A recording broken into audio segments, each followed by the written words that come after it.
ভারতের কামরূপ কামাখ্যার তন্ত্রমন্ত্রের গুরু সুফি সম্রাট শাহেন শাহের তরিকত নকশবন্দি মুজাদ্দেদি আলহাজ হাবিবুল্লাহ বর্ষীর কাছে এক নিয়তে আসলে কেউ ফিরে না খালি হাতে।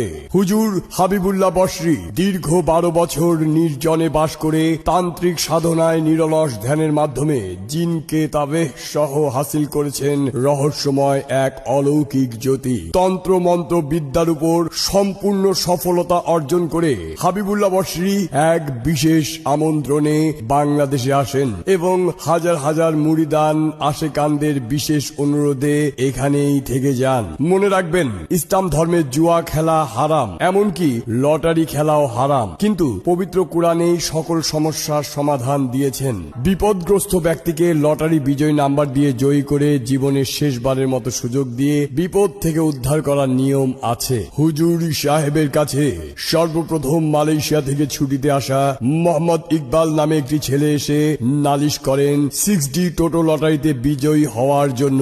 তখন থেকেই পীর সাহেব পবিত্র আল কোরআনের সূরায়ে জিন এর মাধ্যমে ইসমে আজম, ইন্দ্রজাল, কোহে কাফের জাফরান এবং 9টি গ্রহকে পক্ষে এনে ইকবালকে 6টি নাম্বার দিয়ে বলিলেন 17 রিঙ্গিত দিয়ে কাটতে।